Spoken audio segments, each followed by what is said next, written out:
Bonsoir tout le monde, retour du Twitch Insoumise après la coupure hivernale.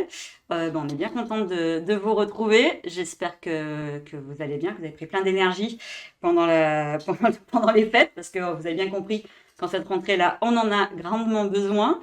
Aujourd'hui, nous avons le plaisir d'accueillir dans notre Twitch Insoumise Mathilde Digné, députée d'Ille-et-Vilaine, Bonsoir tout le monde. qui nous avait bien manqué parce vous avez certainement vu qu'elle avait été absente pendant un moment et pour cause, elle était en congé maternité et vous avez peut-être vu, si vous la suivez sur les réseaux, si c'est pas le cas, faites-le, que c'est pas simple en fait d'être en congé maternité, et ensuite bien sûr d'avoir un jeune enfant et d'assumer en même temps un mandat de député.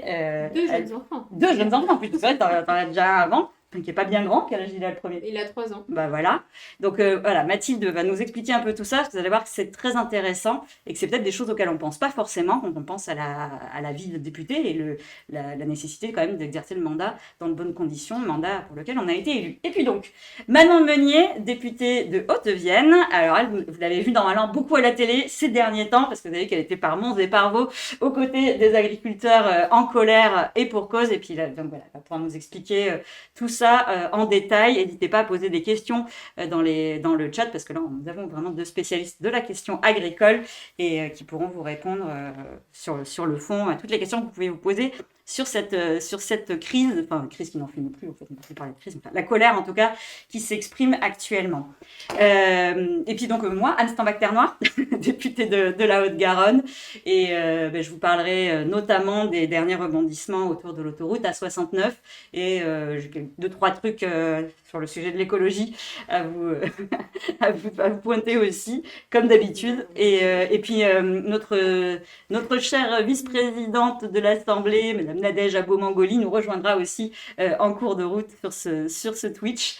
Peut-être juste pour commencer, vous vous rappelez là dans quelles circonstances on se retrouve. Vous avez certainement entendu qu'on rediscute le budget. Alors, qu'est-ce qui se passe? Là, c'est ce qu'on appelle la deuxième lecture, c'est-à-dire que c'est le PLF, donc le projet de loi de finances, qui revient du Sénat. Il a été encore modifié, aggravé par le Sénat. C'était déjà une horreur, c'est encore pire maintenant.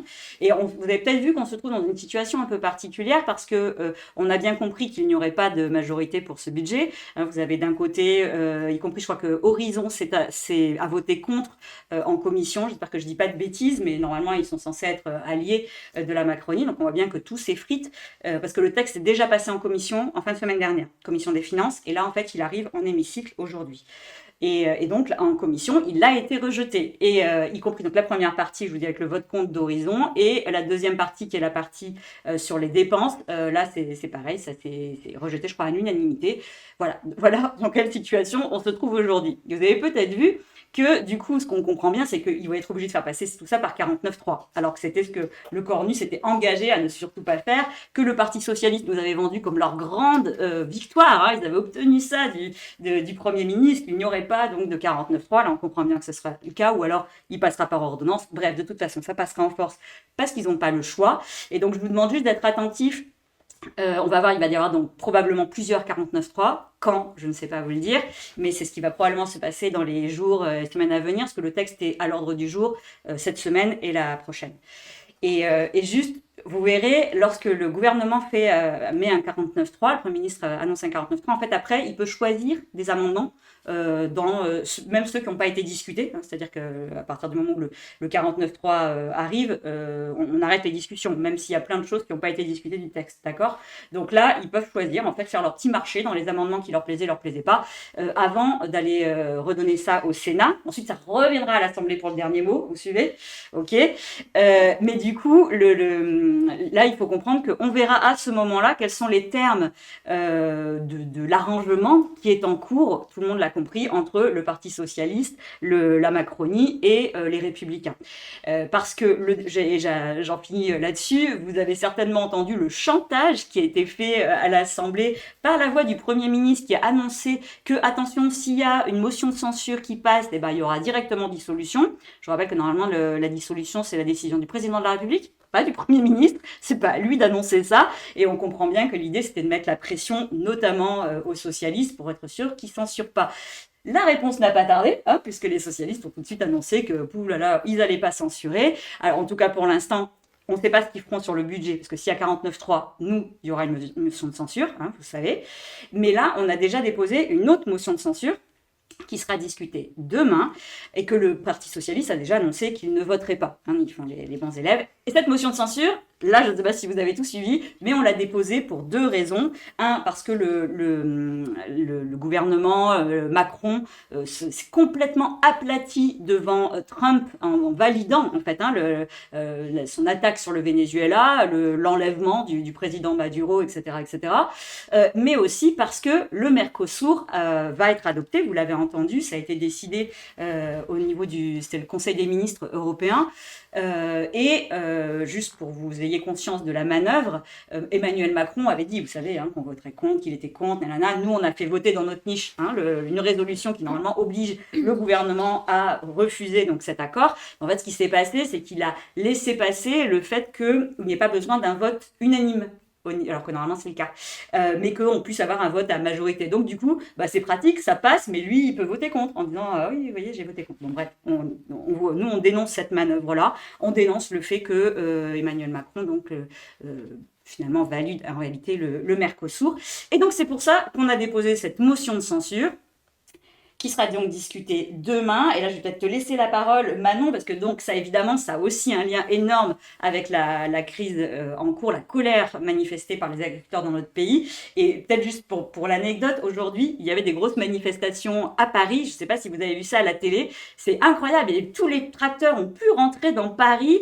Ils ont pu se rapprocher de l'Assemblée nationale. Ils étaient encore tout à l'heure. Je crois que ça ne s'est pas passé comme ça pour tout le monde. Non, ça ne s'est pas exactement passé comme ça pour tout le monde, en effet. Bonsoir déjà à toutes et tous. Moi, je suis heureuse d'être là ce soir. C'est la première fois que je fais le Twitch Insoumise et je suis contente que Mathilde soit revenue pour le faire parce qu'elle nous avait beaucoup manqué. Ouais, sur la crise agricole, alors sur les manifestations, donc oui, vous avez vu aujourd'hui un dispositif assez impressionnant parce qu'il y avait des centaines de tracteurs qui sont arrivés à Paris avec une facilité absolument déconcertante. Pourtant, vous avez peut-être dû voir les jours d'avant qu'il y avait eu la coordination rurale qui avait fait la même chose, qui avait essayé de monter jusqu'à Paris. Ça avait pris des jours et des jours. Il y avait eu des arrestations, notamment de représentants syndicaux qui avaient été mis en garde à vue, etc. Et puis au final, c'était quelques tracteurs qui avaient réussi à accéder à la capitale. Du côté de la Confédération paysanne, il a fallu coopérer avec la CGT qui avait ramené des tracteurs au sein de transporteurs qui avaient été stockés dans les locaux de la CGT pour pouvoir bloquer le périphérique de Paris. Et pareil, il s'était fait arrêter très très rapidement. Et puis vous avez peut-être vu l'arrestation très violente des 2 porte-parole nationaux de la Confédération paysanne, Thomas Gibert et Stéphane Gallet, qui se sont fait plaquer au sol alors qu'ils marchaient violemment autour de l'Arc de Triomphe. Et là, bizarrement, aujourd'hui, on a 300 tracteurs, je crois. 250, je crois. Voilà, qui ont réussi à arriver tranquillement jusqu'à l'Assemblée nationale, escortés par les forces de l'ordre. Et ça, ça a une explication. C'est parce que c'est la FNSEA qui se trouve derrière, qui est le syndicat agricole qui est dit majoritaire, mais en l'occurrence, qui est le syndicat...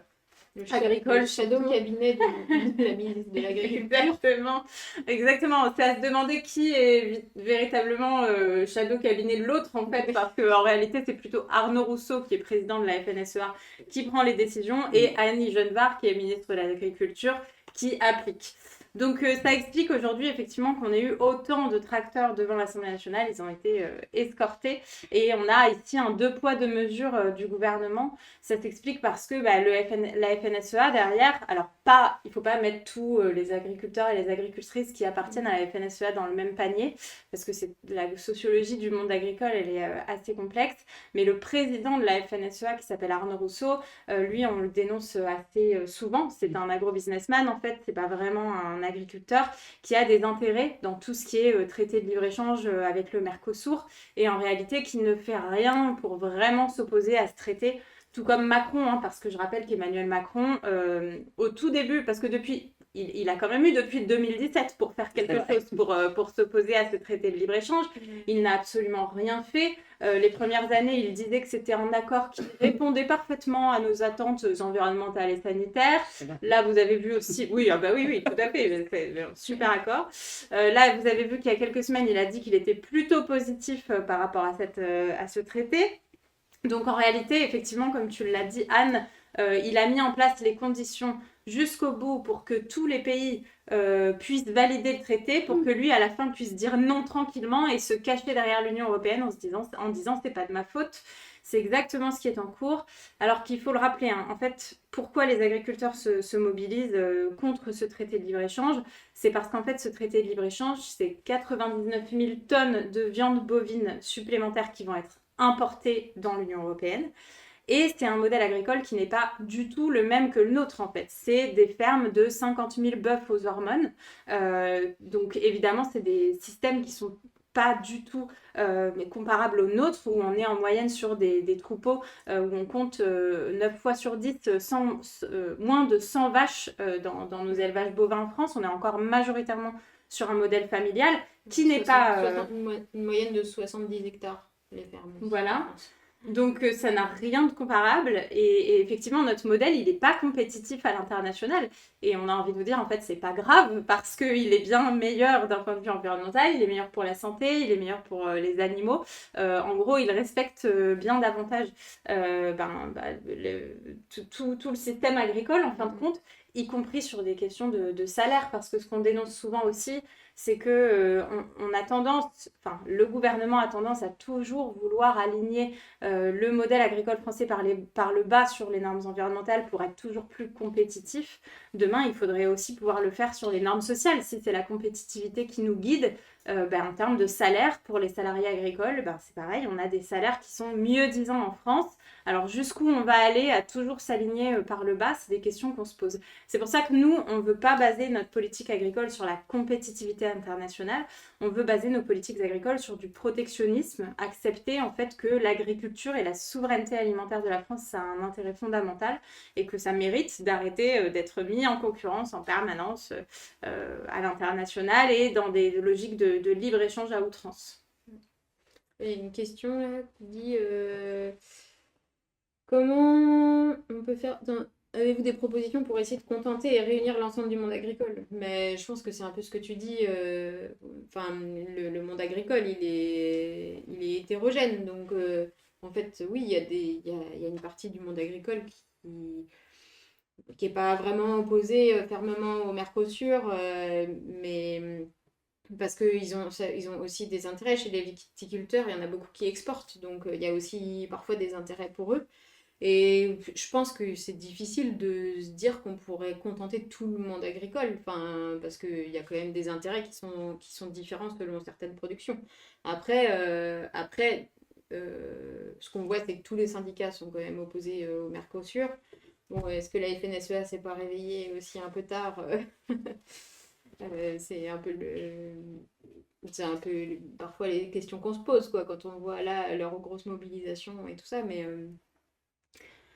Enfin, je sais pas, Oui, ce qui se passe aussi, et moi je le ressens un petit peu comme ça, notamment de la part d'Arnaud Rousseau, qui tout d'un coup, effectivement, s'inquiète du Mercosur, c'est que c'est un petit peu un écran de fumée qui se met en place pour pas parler de l'autre sujet qui est brûlant dans l'actualité agricole, qui est celui de la dermatose nodulaire contagieuse et de l'abattage total.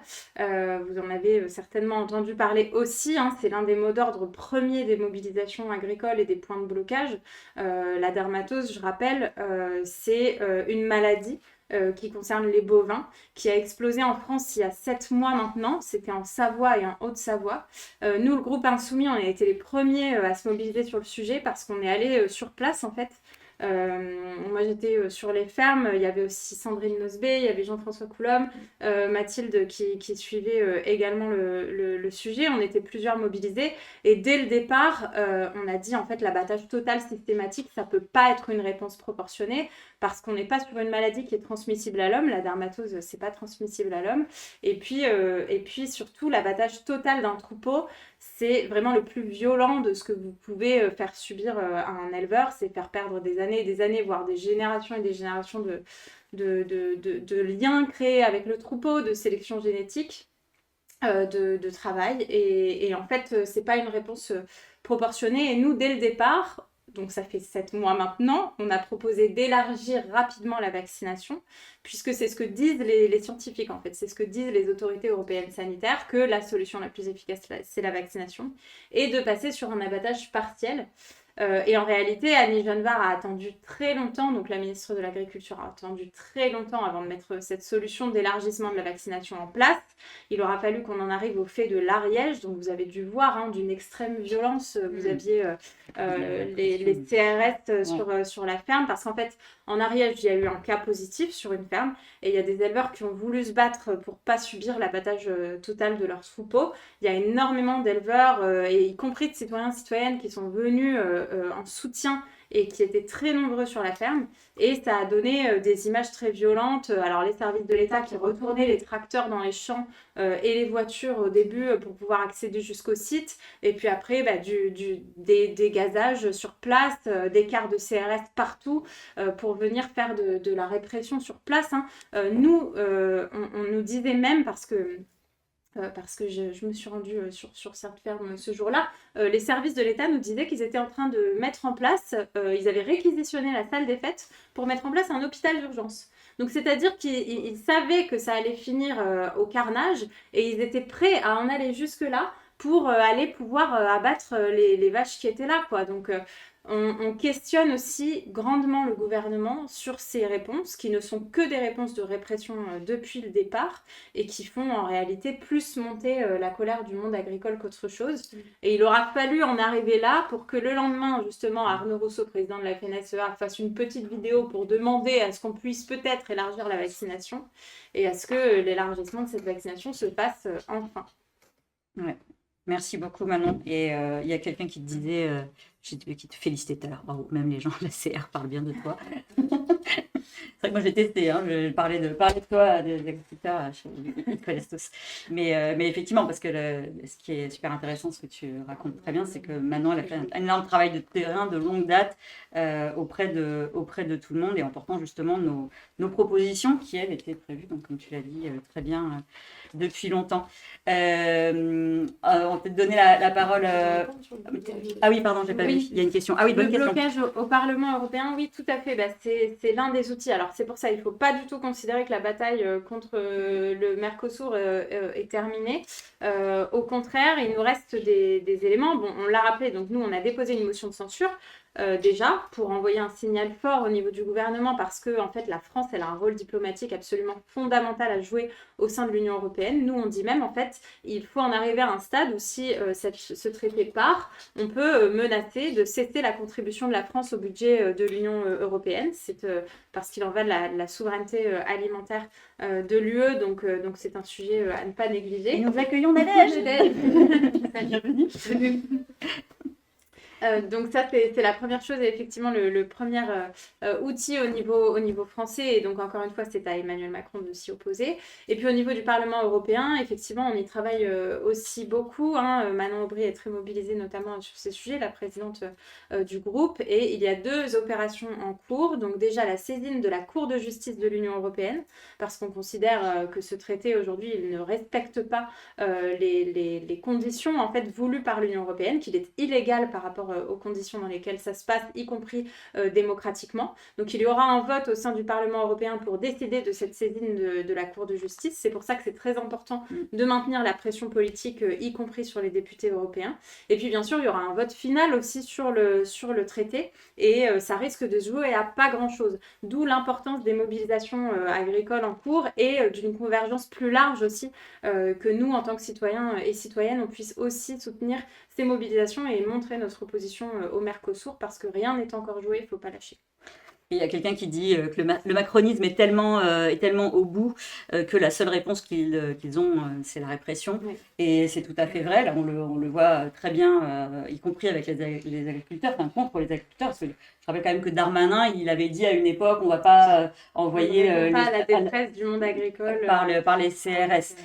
alors que jusque-là, en tout cas, ça ne les dérangeait pas. Vous avez vu la répression massive lors de la mobilisation contre la réforme des retraites. Avant ça, il y avait eu de toute façon les Gilets jaunes et ces nombreux éborgnés et mutilés d'une manière générale. Et puis, il y a eu évidemment la répression ultra-violente de Sainte-Soline, par exemple, sur le volet écologique, où là, vous voyez que c'est la violence contre toute opposition politique, parce que finalement, c'est de ça dont il s'agit. Ça leur faisait pas peur, maintenant, y compris envers les agriculteurs, quand ça va pas dans le sens qu'ils voudraient. Et j'en profite pour dire que la semaine dernière, nous avions un débat qui était notre débat carte blanche, c'est-à-dire c'est le débat ou un débat dont on choisit le thème que la France Insoumise avait organisé sur la question, justement, tu te souviens du titre parce que Nadège le présidait ce jour-là, Oui, le titre exact sur l'indemnisation. C'était sur l'indemnisation des assurances. Pour, l'assurance moi, je pensais aux violences, policières. Oui, parce que sur la ce qui est assez impressionnant, oui. c'est qu'on a un premier débat sur les violences policières. Oui, Donc toi, tu es intervenu sur les violences contre les opposants pour l'autoroute A69. Et non, ensuite, sur la Sainte-Soline. Sainte-Soline. Sainte-Soline, avec, vous savez, les vidéos, etc. Voilà. Et ensuite, il y a eu un débat avec la ministre de l'Agriculture sur l'assurance récolte, et au moment où les agriculteurs étaient devant l'Assemblée. Donc c'était assez, la concomitance des deux était assez impressionnante. Bon, évidemment, langue de bois, Oui, j'imagine. En tout cas, c'était deux débats intéressants. Il y a eu, en première partie, c'était Hugo Bernalicis et Elisa Martin qui avaient organisé ça pour le groupe, avaient fait intervenir Assa Traoré, Stéphane Rocher, Sébastien Rocher, et puis et Monsieur Lancet, je crois, c'est un policier lanceur d'alerte, ouais. Qui était assez ému de ce qu'il racontait. Ouais, c'était hyper intéressant. Et en deuxième partie, du coup, on a interpellé Nunez, donc le ministre de l'Intérieur. C'est dans ce cadre-là, par exemple, que moi, j'ai posé la question de Sainte-Soline. Si ça vous intéresse, je vous invite à aller regarder des extraits de tout ça, parce que moi, j'ai trouvé vraiment que c'était un débat extrêmement intéressant et éclairant, justement, sur la dérive répressive, de longue date, mais... et ses conséquences. Tout à l'heure, donc, je vous disais que Manon était par Mons et par Vaux sur le terrain depuis plusieurs mois, et donc une autre spécialiste de la question agricole, c'est évidemment Mathilde, mais sauf que là, elle ne pouvait pas être par Mons et par Vaux, et pour cause, elle était donc, comme je vous le disais, en congé maternité, et du coup, j'aimerais bien que tu nous racontes un peu ton retour à l'Assemblée, les difficultés que tu as pu rencontrer du fait, justement, de cette nouvelle maternité. Eh ben, bonsoir à toutes et à tous. Oui, du coup, là, je suis en train de reprendre progressivement mes activités de parlementaire. Non, c'est bon. Parce que la petite, elle est avec mon conjoint juste derrière. Du coup, je m'organise comme je peux. Et donc, en fait, en 2022, j'étais enceinte quand j'ai été élue et je me suis rendu compte que quand on est en pause maternité, on ne peut pas être remplacé par son suppléant. Exactement. Et en fait, il n'y a rien qui est prévu dans la Constitution, dans la loi. Et en fait, c'est dans la Constitution, normalement. Et donc, dès 2022, j'avais déposé une proposition de loi pour que les députés qui accueillent un enfant puissent être remplacés par leur suppléant. Et donc, ça avait fait beaucoup parler.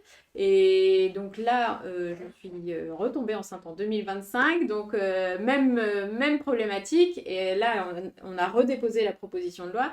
Et on a ajouté le fait que même un député ou une députée qui serait en arrêt pour cause de maladie longue durée ne peut pas non plus être remplacé par son suppléant. En gros, on peut être remplacé par notre suppléant ou notre suppléante si on décède ou si on prend un poste au gouvernement, chose qui ne nous arrivera pas en tout cas sous ce... Normalement. Cette présidence en 2023. Voilà, exactement. Et donc voilà, j'ai dû m'absenter et m'organiser. Du coup, à l'Assemblée, c'est des collègues qui ont pris ma délégation de vote que sur les scrutins publics. Après, tout ce qui est vote à main levée, débat en commission, ma voix n'est pas là, donc je ne peux pas représenter. C'est-à-dire mes électeurs ne peuvent pas être représentés. Voilà, c'est une vraie problématique de représentativité en fait. Et là, je suis en train donc de reprendre progressivement mes activités Et je suis confrontée à ce que vivent beaucoup de femmes qui reprennent leur Travail, activité ouais. professionnelle après un congé maternité, même si moi je suis députée, donc disons que je peux m'organiser un petit peu différemment. Mais n'empêche que j'ai fait le choix d'allaiter, donc comme l'OMS le préconise, c'est-à-dire jusqu'aux 6 mois de l'enfant. Moi, j'aimerais bien pouvoir allaiter jusqu'aux 6 mois de mon enfant, mais en réalité, ça risque d'être compliqué. Parce que c'est pas tout à fait adapté, que je quitte aussi. Enfin, moi, j'habite en Bretagne, quoi. Donc, quand je pars plusieurs jours. Bien sûr. Voilà. Et puis c'est difficile aussi. Il y a beaucoup de familles qui ont du mal à trouver des moyens de garde. Et moi, j'ai été dans ce cas. Et donc, voilà, la reprise de l'activité quand on a un enfant en bas âge, c'est pas simple. Et donc, on s'organise un petit peu comme on peut. Donc, voilà, donc oui, je me suis pris une polémique la semaine dernière. J'ai vu qu'il y avait quelqu'un qui posait ça comme question tout à l'heure. Ben, en fait, c'est l'extrême droite qui s'est engouffrée là-dedans. Mais ce qu'il faut retenir de tout ça, c'est que si l'extrême droite s'engouffre là-dedans, alors qu'on parle de droits des femmes, du coup, bon, c'est a priori logique, puisque l'extrême droite, à chaque fois qu'ils prennent le pouvoir, en fait, ils s'attaquent en premier aux femmes, aux droits des femmes. Mais du coup, c'est quand même inquiétant aussi, quoi, que du coup, d'un côté, on nous dit en tant que femme, si on reprend trop tôt, vous êtes une mauvaise mère, vous avez laissé vos enfants. Mais en tant qu'élue, si je viens avec mon enfant à l'Assemblée ou quoi, on nous dit si je suis trop longtemps en congé maternité, on va me dire que je suis une mauvaise élue parce que je fais pas mon travail. Du coup, on a des injonctions un petit peu aussi de tous les côtés. Mais déjà, même quand tu es en arrêt maladie, ou si tu es en congé maternité, déjà en plus, il y a quelque chose d'assez frustrant politiquement, c'est que tout le travail que tu inities, bah déjà, il y a aussi parfois une pause, et on n'est pas forcément, nous, capables de Bien sûr. reprendre tes dossiers facilement, alors que potentiellement un suppléant, il pourrait le faire. Et pour revenir aussi à ce qui s'est passé sur les réseaux sociaux, moi, je trouve ça un peu gênant, hallucinant, c'est qu'à un moment donné, toi, tu veux expliquer concrètement comment ça se passe, le retour à l'emploi. Parce que bon, c'est pas un job ce qu'on fait, mais c'est un parallèle au retour à l'emploi. Tu expliques les règles de l'Assemblée nationale, mais les gens ne les connaissent pas vraiment. Donc tu viens en commission, tu dois signer, tu rentres en commission. Et puis, quand on est en commission, on peut rester toute la commission ou partir avant. Et la raison pour laquelle tu pars avant, c'est que mon bébé pleure. Donc, que voulaient les gens? Que tu restes dans la commission avec le bébé? Que je laisse le bébé dans le Que tu couloir? laisses le bébé dans le couloir? Enfin, en fait, le truc, c'est que tu as tenté de voir comment ça se passait et on te le reproche. Moi, je trouve ça hallucinant. Mais je pense que les gens qui savent ce que c'est le retour à l'emploi, les conditions de garde des enfants, bah voilà, je pense que là, pour le coup, ils ne tomberont pas dans cette mauvaise foi, quoi. Moi, je trouve ça... je suis pas étonnée, mais en même temps, il faut faire attention parce que ça arrivera peut-être aux députés de leur groupe, qu'en général, quand les députés de leur groupe sont absents, c'est pour d'autres raisons. Voilà, quoi, c'est pas, en plus, c'est même pas un exercice égocentré, c'est un exercice qui montre comment ça se passe pour n'importe qui. Et en fait, il y a aussi pas mal de femmes qui sont parfois amenées à venir sur leur lieu de travail avec un enfant. Bien sûr. Bon, c'est quand même... Et donc, le dossier là, de reprise, ça va être quoi du coup? Eh ben là, du coup, j'ai un petit classeur avec tous les comptes rendus, les de rendez-vous, les notes, etc.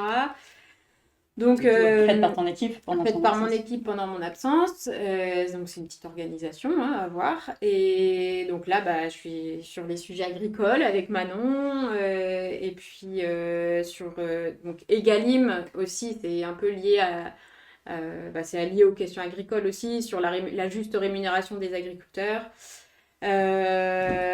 Sur la place des femmes aussi en agriculture. Ouais, je suis un petit peu monomaniaque de l'agriculture.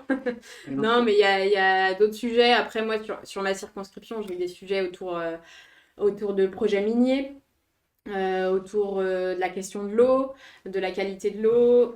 Et puis après, comme beaucoup d'entre nous, je pense, sur l'accès aux services publics, la santé, voilà. Ouais, on a de quoi faire en ce moment. Ouais. Et juste pour pointer sur ce que tu racontais de ton retour donc à l'Assemblée, il faut bien comprendre qu'en fait, ce que ça dit là, c'est que concrètement, le mandat de député a été pensé uniquement pour les hommes. Ouais. Et c'est aussi simple que ça. Donc en fait, c'est ça qui est au-delà, je trouve, du retour à l'emploi. Enfin, tu vois, la polémique, moi, je la trouve débile parce qu'en fait, ce que tu montres, c'est que c'est pas pensé. Enfin, et en plus, il y a même pas moyen de faire des arrangements pour que tu puisses continuer à exercer le mandat pour lequel tu as été élu, alors que tu as un jeune enfant, et comme tu disais tout à l'heure, quelqu'un qui se retrouve en arrêt maladie longue durée, bah, c'est pareil finalement. Ça veut dire que ces électeurs sont plus représentés. Donc il y a quand même un énorme problème, quoi. Et je rappelle quand même, souvenez-vous quand Podemos avait pris le pouvoir en Espagne, on avait vu justement, ça m'avait frappé, une élue qui était jeune maman et qui était venue et qui avait siégé en allaitant son enfant. Je sais pas, vous vous souvenez, ça avait beaucoup tourné, mais justement parce que ça montrait, bah, en fait, voilà, la réalité, c'est ça aussi. Si on dit que, et c'est ce qu'on dit nous en tout cas, que l'Assemblée doit être représentative de la population, ça veut dire aussi des jeunes parents dans l'Assemblée. C'est plus des vieux mâles comme on a connu à une époque. Et heureusement, mais donc du coup, il faut que l'Assemblée s'adapte et que de manière à ce qu'on puisse toutes et tous faire notre travail, celui pour lequel on a été élu, dans de bonnes conditions, quoi. Bah, c'est clair que moi, je me suis dit, en fait, c'est difficile à recevoir Bien sûr. tous ces messages hyper violents et tout ça. Mais en fait, il faut quand même que nous, en tant que femmes élues, on puisse dire, ben, en fait, c'est normal, c'est des situations sur lesquelles il faut travailler, effectivement. Et en fait, nous, notre rôle, c'est aussi de faire en sorte que toutes les femmes, les jeunes femmes, se disent qu'elles peuvent Ouais, faire de la politique et elles peuvent avoir des enfants. Et en fait, c'est juste aujourd'hui l'institution qui n'est pas adaptée. Exactement. Et donc, bah, faut changer ça, quoi. Et du coup, d'ailleurs, comment elle avait été reçue, ta PPL, les débats qu'il y avait eu autour de ça, au moins dans la presse et tout ça? Eh ben, en fait, à chaque fois qu'on parle de ce sujet-là, de la maternité, du remplacement des députés en cas d'accueil d'un enfant, eh ben, la presse s'en saisit, que ce soit en 2022 ou là en 2025. Il y a eu des documentaires sur le sujet, parce que l'Assemblée, alors on n'est pas encore, la parité à l'Assemblée, hein, on est encore, il n'y a pas encore une majorité de femmes. 36. Mais 36%, c'est tout? ouais. Ah ouais, je pensais. C'est moins bien que le mandat précédent, on est 38. Oui, c'est. Mais n'empêche que l'Assemblée se rajeunit. Donc ça veut dire que les députés, ils sont plus en âge d'avoir des enfants. Et donc l'institution, ben, elle doit évoluer aussi, quoi. Moi, ce que j'avais remarqué quand tu avais sorti ta proposition de loi et qu'il y avait eu des reprises médias, moi, j'avais des gens qui m'en ont parlé. Et en fait, les gens pensaient. Ouais. En fait, pour les gens, en fait, quand on leur dit qu'il y a un suppléant ou une suppléante, les gens pensent vraiment que si on a un problème de maladie, ils nous remplacent. Les gens pensent ça, en fait. Les gens ne sont pas au courant. Alors après, moi, je vois bien que ça pose un problème, par exemple, pour le ou la suppléante, par rapport à son boulot à lui. Donc, ça veut dire que ça nécessite que c'est l'ensemble des filières ou des branches professionnelles qui intègrent ça déjà dans leur chemin. Parce qu'en fait, du coup, si un suppléant ou une suppléante peut te remplacer, ça veut dire que la société, par ailleurs, doit être prête à lâcher comme ça quelqu'un pour une durée peut-être courte ou même plus longue. Mais c'est vrai que les gens sont pas au courant en fait de ça. Ils pensent que... Je sais pas toi ce que les gens t'avaient dit en fait sur le terrain. Moi, à chaque fois, c'est toujours ah, donc c'est votre suppléant qui va aller à l'Assemblée. Oui. Bah non, du coup, il n'y a rien de prévu. Donc on réexplique et je réexplique. Et en circonscription, c'est vraiment une discussion avec mon suppléant où lui, effectivement, il a son activité professionnelle. Donc c'est selon ses disponibilités. Où on s'est dit, là, ce serait bien de pouvoir y aller. Mais du coup, après, c'est, oui, mais vous n'êtes pas dans le protocole parce que... Donc, Oui, parce vous ne que- pouvez pas prendre de faire de discours, par exemple. Ce dont tu parles là, en fait, c'est le fait que par contre, nos suppléants peuvent nous représenter en circonscription. C'est ça, en fait. Ça, Oui, ils ont le droit de le Plein de faire. choses. Ouais, Sur certaines choses, mais voilà, c'est ils ont le droit de c'est le pour faire, mais ce c'est... qu'on vient de dire qu'ils ne pouvaient pas reprendre les dossiers, c'est pour dire Ouais. clairement Par contre, vas-y, je Oui, non, mais tu as raison de dire qu'ils peuvent nous représenter, mais c'est d'un commun accord entre nous. Enfin, il n'y a rien, c'est écrit nulle part. Et déjà, ils peuvent même pas mettre l'écharpe. Oui, non, tout à fait. Donc, Mais en plus, ce qui est injuste par rapport aux questions des suppléants, c'est que c'est injuste d'un endroit à un autre. C'est-à-dire qu'il y a sur une circonscription dans une ville, et le maire de la ville A, il pourra autoriser ton suppléant à déposer une gerbe ou à prendre la parole à ta place. Et d'autres non. Et d'autres endroits, le suppléant, il n'est pas dans le protocole. Il peut... Alors pour le dépôt de gerbe, ça, il laisse un petit peu, mais en fait, il y a des endroits où le suppléant sera dans le protocole, d'autres endroits non. Il y a certaines réunions, par exemple, avec des institutions auxquelles le suppléant pourra assister, d'autres non. Et en fait, ça dépend trop de la pratique des personnes en face. Donc en fait, il n'y a pas de pratique unifiée pour le statut des suppléants parlementaires. Oui, c'est vrai. Donc, ouais, justement, c'est une question. Il y a quelqu'un qui demande ils font quoi du coup, les suppléants? Posez des questions, allez-y, ouais. Alors, vous, les suppléants, ils font quoi? Bah, moi, mon suppléant, il a été il a fait quelques Sainte-Barbe. Alors, les Sainte-Barbe, c'est les cérémonies des sapeurs-pompiers. Après, il a fait des inaugurations ou ce genre de choses, quoi. Mais, et si, quand même, il a suivi le dossier, un des dossiers brûlants de ma circonscription, là, sur un projet d'exploration minier. Où voilà, c'était important quand même d'avoir quelqu'un qui suive ce dossier. Ouais, et puis, mais c'est pareil, il n'a pas il n'a pas le temps.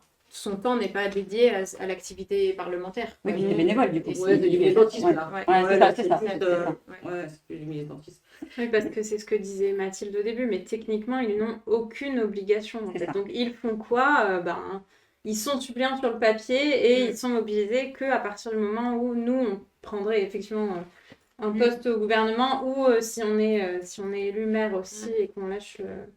Oui, c'est vrai. Il y a ça aussi. Oui, Parce que ça pourrait concerner. Ah oui, pour les questions cumulées, tout ça. Oui, Ouais. on n'a plus le droit d'être on n'a plus le droit d'être maire et député, et j'ai envie de vous dire d'ailleurs, moi je suis souvent interpellée là-dessus, je sais pas vous. Moi en Circo, on me demande souvent, on me dit c'était bien parce que ça permettait que les députés ils soient ancrés sur le terrain. Moi je vois pas comment on peut être maire et député à la fois, hein, parce que député c'est déjà si on veut bien faire ça, voilà, si on veut vraiment bien faire, je pense que le non-cumul de mandat c'est très important. Ouais. Non, mais en plus, ça n'empêche pas, en fait, ça n'empêche pas l'ancrage militant. Je pense que c'est vraiment des idées reçues qu'il y avait avant, en fait. D'une façon de faire de la politique aussi. aussi. De faire de la politique. Et avec puis des barons aussi, locaux. Voilà, des barons locaux et une période en plus où il y avait. C'était très bipartiste. Partisan. Bipartisan. Bon. Le bipartisme était fort. Voilà. Le bipartisme était fort. Et donc, quand tu pouvais avoir un groupe, je sais pas, moi, majoritaire avec 300 personnes, c'est vrai. Oui, s'il y avait quelques personnes qui cumulaient, le groupe roulait. C'est vrai, t'as raison. Là, on n'est plus dans la même époque, de toute façon. Et moi, je pense que non seulement c'est compliqué de faire des choses de manière générale à toute époque, mais là, de nos jours, moi, je pense que ça me paraît impossible. Il y avait des choses qui étaient mal faites. Mais y compris d'ailleurs pour le fait de bien exercer son mandat de maire. Enfin, je sais pas, moi, tous les maires avec qui je discute en circonscription, notamment dans les petites communes, en fait, c'est un engagement H24 quand même, quoi. Donc en vrai, faire sérieusement les deux, ça n'existe pas. Donc soit effectivement, tu te reposes sur ton conseil municipal en tant que maire, soit comme tu dis, tu n'es pas à l'Assemblée, mais ça c'était peut-être valable quand il y avait effectivement des énormes groupes. Et encore que, je suis désolée, tu es élu pour faire quelque chose en réalité, tu étais là pour travailler la loi, pour porter des dossiers. Moi je suis d'accord, c'est pas sérieux du tout. En plus, quand on a étudié le texte là, sur le statut d'élu local, on a répété et répété et répété qu'on avait du mal à trouver des personnes qui voulaient se porter candidate pour être maire, et notamment dans les petites communes, et notamment dans les petites communes de la ruralité.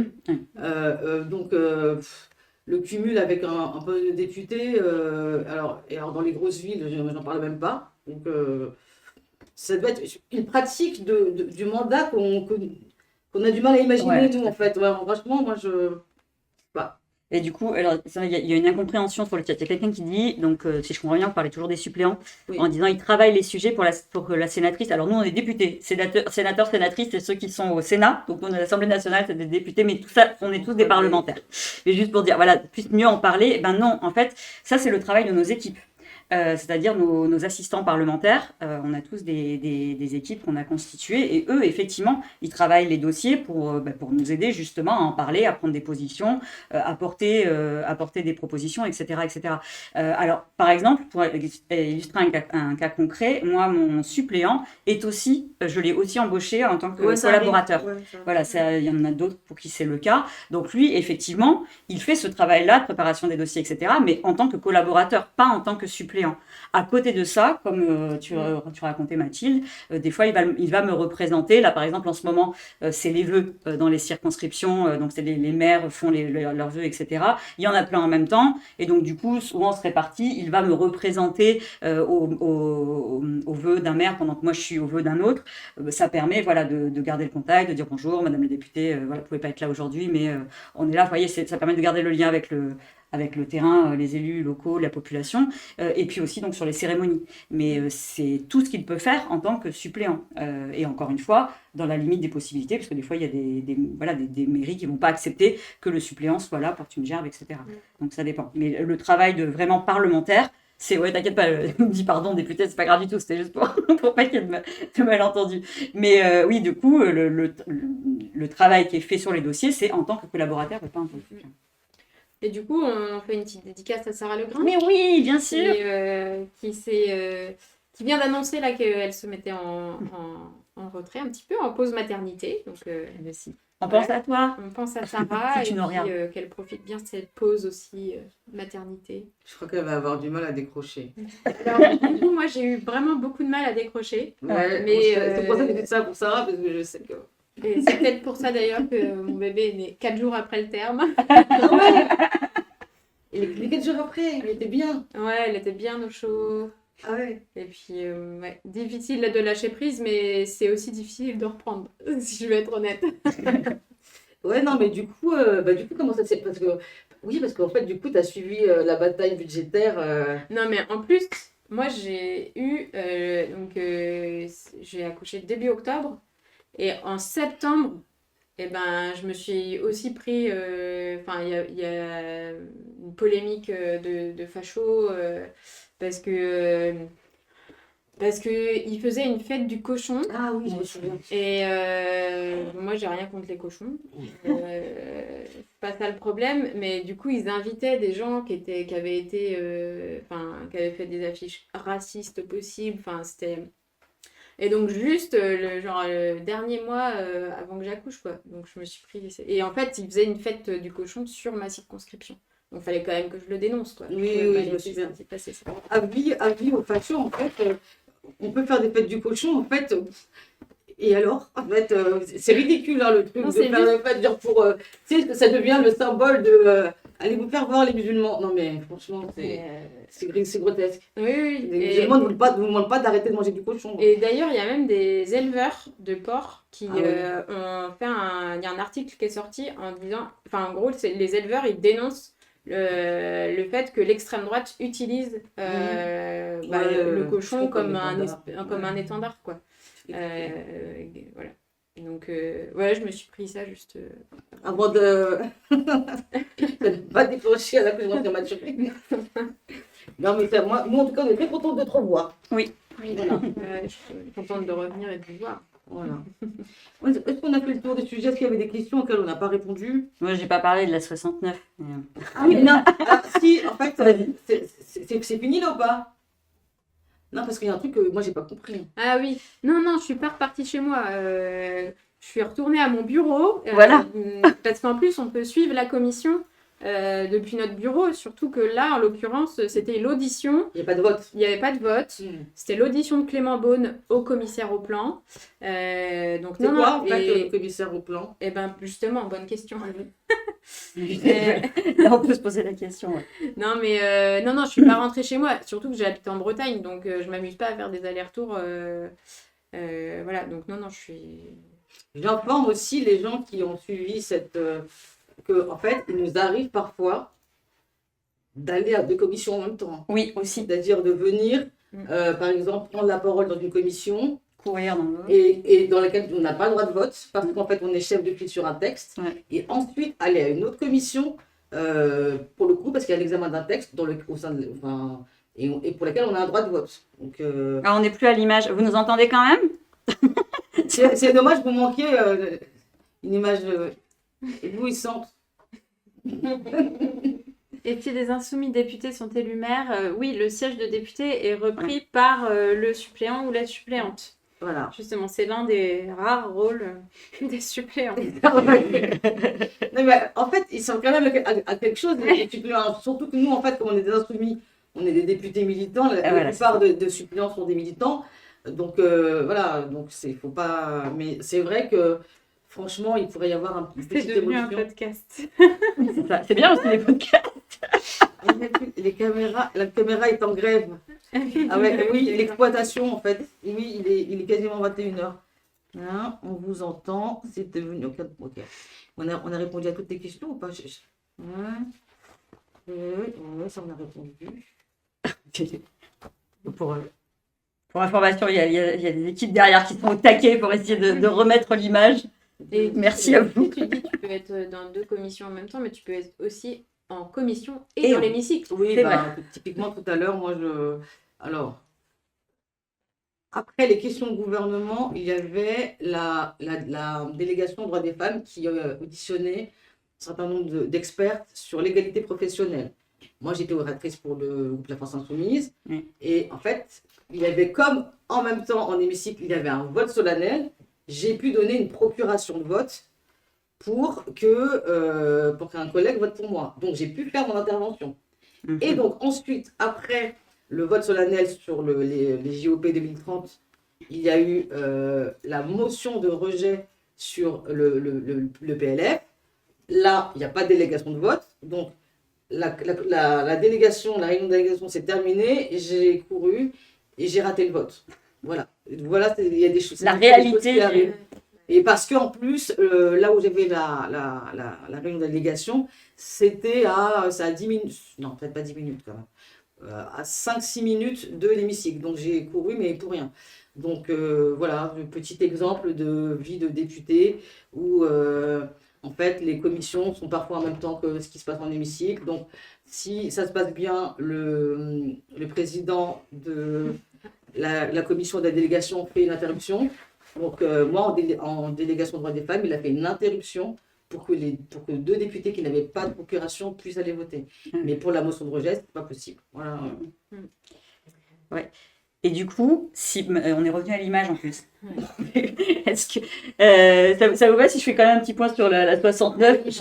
Moi aussi, je suis un peu monomaniaque avec certains trucs. Parce qu'en fait, il faut que parce que tout à l'heure, c'était je ne sais plus dans quelle réunion, parce qu'on en a plein, mais on se demandait sur quelle procédure c'était, parce qu'il y a plein de procédures. Exactement.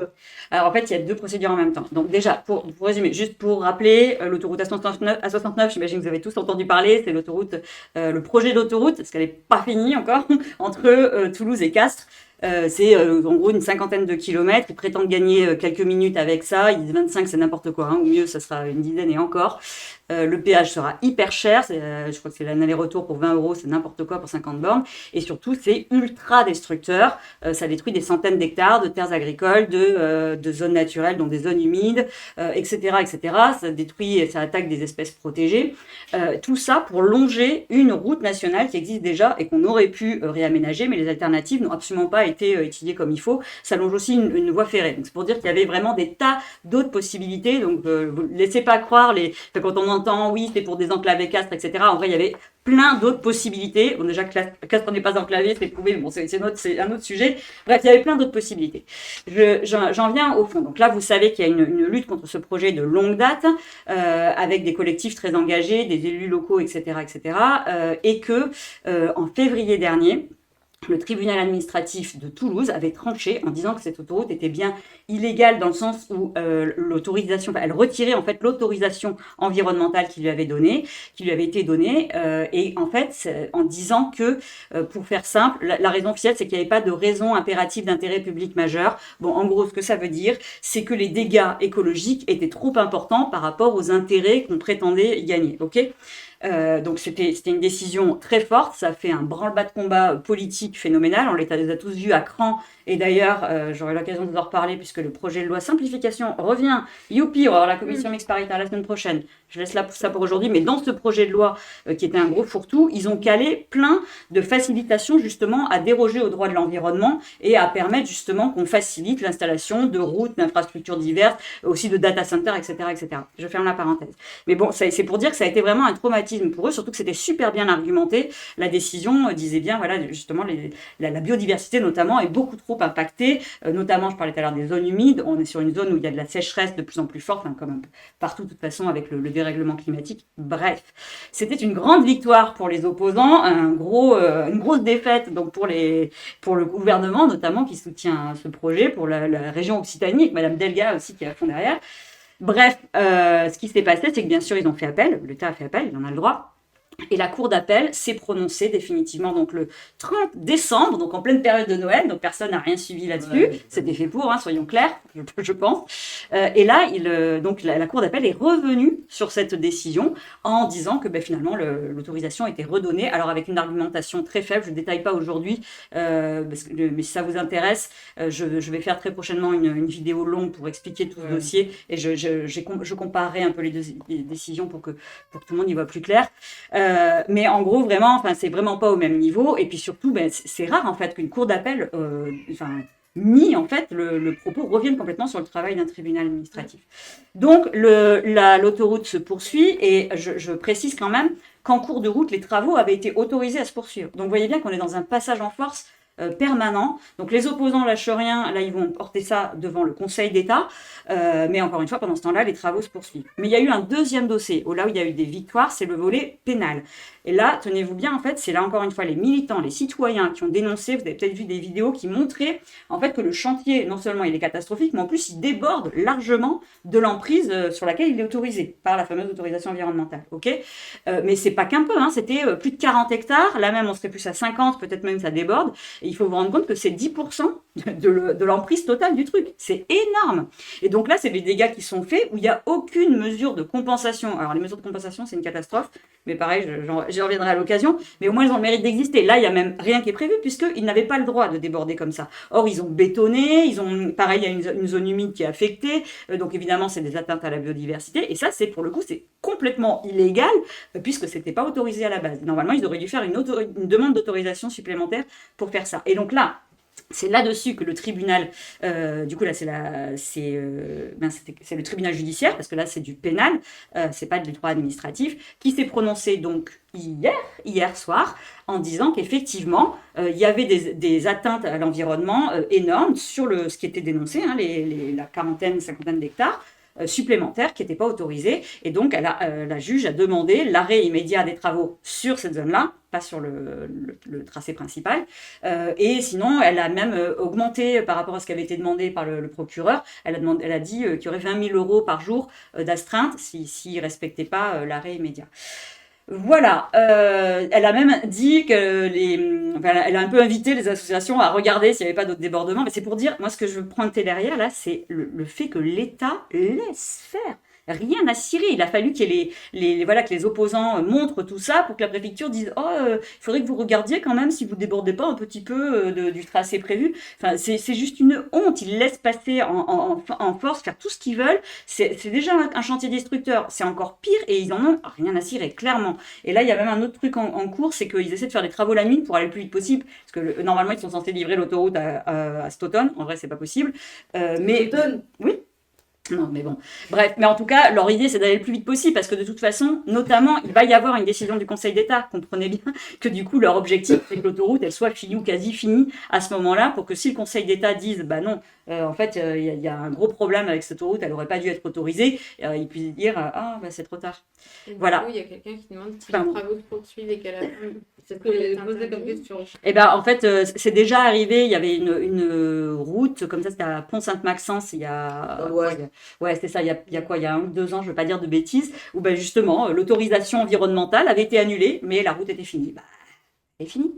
Voilà, donc ça, c'est un process qui est énormément utilisé, si je peux dire comme ça, par les pouvoirs publics dans le cadre du non-respect du droit de l'environnement. C'est-à-dire qu'en fait, les recours sont très longs et donc en fait, ils en profitent. Alors en plus de ça, voilà, enfin, moi, voilà, le fait qu'on ait autorisé les travaux à se poursuivre dans l'attente du jugement dit sur le fond, c'est-à-dire sur la question de l'autorisation environnementale, en vrai, c'est un scandale. Parce que forcément, c'est une mise devant le fait accompli. Parce que c'est une très bonne question qui est posée là. C'est-à-dire qu'une fois que... Là, nous, ce qu'on dit, ce que disent les opposants, et moi, je soutiens ce propos, c'est qu'en réalité, tant que le béton n'est pas coulé, c'est pas perdu. Parce qu'en fait, là, j'en ai discuté avec des écologues, des hydrologues, etc. Bien sûr qu'il y a des destructions, les arbres qui ont été abattus, ils vont pas repousser du jour au lendemain, hein, surtout les arbres qui étaient plus que centenaires. Mais par exemple, la nature, en fait, déjà, sait reprendre ses droits quand on la laisse tranquille. Et en plus de ça, justement, les spécialistes ont des méthodes aussi pour permettre, pour aider en fait la nature à reprendre ses droits et à renaturer en fait une zone qui a été terrassée. Donc tant que le béton n'est pas coulé, tout n'est pas perdu, c'est encore récupérable, mais là, comme je vous l'ai dit, là il y a vraiment une tentative de passage en force jusqu'au bout. Voilà. Il y a une question de... Vas-y, non.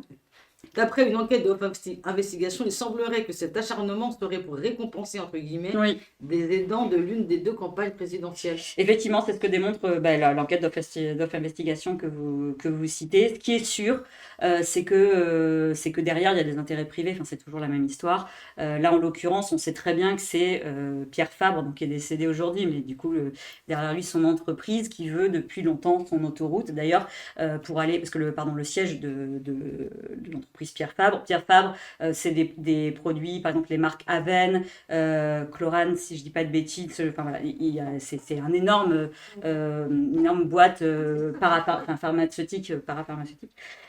Et donc en fait, ils sont basés à Castres. Et donc, du coup, là, par exemple, ils font du chantage, littéralement, à l'emploi. Je ne sais pas si vous vous souvenez, à un moment donné, ils avaient dit oui, de toute façon, s'il n'y a pas l'autoroute, nous, du coup, on réfléchira peut-être à aller ailleurs, etc. etc. Mais juste pour... alors eux, effectivement, ils auraient peut-être un intérêt en gros, à ce que les ingénieurs et autres collaborateurs de groupes qui vivent à Toulouse, qui ont envie de vivre à Toulouse, mais travailler à Castres, par exemple, puissent le faire. Mais est-ce que c'est vraiment ça qu'on souhaite, y compris pour l'agglomération de Castres? Je ne sais pas. Ce qui est sûr, c'est que moi, j'avais porté pour notre groupe, notre proposition de moratoire sur les routes, justement, et autoroutes, routes de 2x2 voies et autoroutes. Justement pour qu'on prenne le temps de réfléchir à savoir si c'est vraiment ce qu'on veut faire comme aménagement du territoire. Et ce qui m'avait été dit très clairement dans les auditions, c'est qu'en fait, ce qui est prouvé de manière certaine, c'est qu'en fait, ça déplace l'activité, hein, ce genre de grand axe comme ça, une autoroute. C'est-à-dire que l'activité se déplace et que ça va au bénéfice de la plus grosse agglomération. Donc la Castres, Toulouse, je vous fais pas un dessin. Ce qui est sûr, c'est qu'en réalité, ça va bénéficier à Toulouse et qu'en réalité, contrairement aux discours qui sont portés par les promoteurs de l'autoroute, ça risque plutôt de vider le bassin Castres-Mazamet plutôt que de lui profiter. Donc la réalité, moi je pense, ça me paraît clair que les intérêts derrière, ils sont privés, c'est pas l'intérêt général. Et là, je parle même pas, puisqu'on a beaucoup parlé agriculture, de toutes les terres agricoles qui ou ont été saccagées ou sont coupées en deux. Ça a des conséquences, mais énormes. Et pareil, alors il y en a, on leur a retiré leur terre, du coup on leur propose ailleurs, mais du coup c'est pas la même terre, c'est pas, enfin. Et il y a beaucoup d'agriculteurs justement qui se sont mobilisés, notamment de la Confédération paysanne, contre cette autoroute. Il y en a qui me montraient en fait l'impact, par exemple, au terme d'hydrographie, c'est-à-dire de l'eau sur le terrain. Et là, ça change tout, évidemment, pour la culture. Enfin, chacun le comprend. Et il m'expliquait complètement. Et ça assèche. Et le fait, par exemple, qu'avant, ils avaient quelque part le terrain agricole avait accès à la zone humide, enfin plus exactement la zone humide allait jusque terrain, là c'est plus le cas. Qu'est-ce que ça a comme conséquence? Enfin, s'il faut irriguer, enfin bon, il y a tout ça derrière quoi. Bref, ça a des conséquences absolument énormes. Et je voulais dire un autre truc sur l'agriculture qui m'a échappé. Ah oui. Et ce qu'ils expliquaient aussi très bien, parce qu'on les a beaucoup auditionnés, c'est qu'en fait, cette autoroute, eux, va leur compliquer la vie, par exemple, parce qu'ils vont être obligés de faire tout un tas de détours, par exemple pour leur livraison, mais aussi pour aller, par exemple, d'un bout de leur exploitation à une autre, quand ils ont été déplacés d'un bout à l'autre. Et enfin, je dis une dernière chose là-dessus, sur ce dossier, c'est vraiment le dossier de la honte, du début jusqu'à la fin. Franchement, cette autoroute, c'est le symbole de ce qu'il faut surtout plus faire en période de crise écologique majeure, comme celle qu'on connaît, d'effondrement de la biodiversité. Parce que c'est pareil, vous avez écouté, il y a le président de la LPO là, qui a pris la parole pendant les vacances aussi pour dire à quel point en fait, les espèces, la Ligue de protection des oiseaux, qui parlait de l'effondrement en fait, des animaux, mais des populations aussi végétales qu'on voit et qui a des conséquences majeures qu'on mesure peut-être moins que le dérèglement climatique, parce qu'on ressent tous les canicules, la disparition des animaux ou de certains végétaux, ça nous parle peut-être moins, mais en fait, ça a des conséquences majeures pour notre écosystème global dans lequel on vit, quoi. Et qu'est-ce que je voulais dire? Je me suis perdue dans ma tête. Je parlais des agriculteurs. Oui, le dernier truc que je voulais dire, c'est qu'en plus, qu'avait démontré la rapporteure publique, donc c'est celle qui avait donné son opinion avant qu'il y ait le jugement par le tribunal administratif en février dernier, elle disait aussi donc, en fait, ça allait déporter le trafic sur les petites routes d'à côté, où là en plus on met plein de ronds-points, etc. Et en réalité, ça risque d'être beaucoup plus de nuisances pour les gens qui vivent dans les villages, etc. Et de pollution, bien entendu, parce que l'autoroute est beaucoup, beaucoup trop chère. Et du coup, la parade des autorités, donc État, donc région, donc de Madame Delga, c'était d'augmenter le budget qu'on donne aux concessionnaires pour qu'ils veuillent bien baisser son tarif. Donc Attends. Ouais.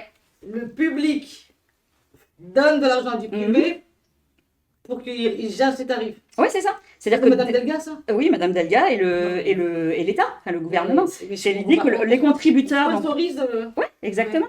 Mais de toute façon, c'est déjà le cas, vu que c'est financé en partie par l'État.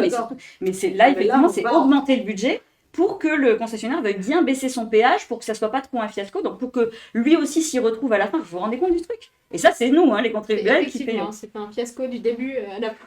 Voilà.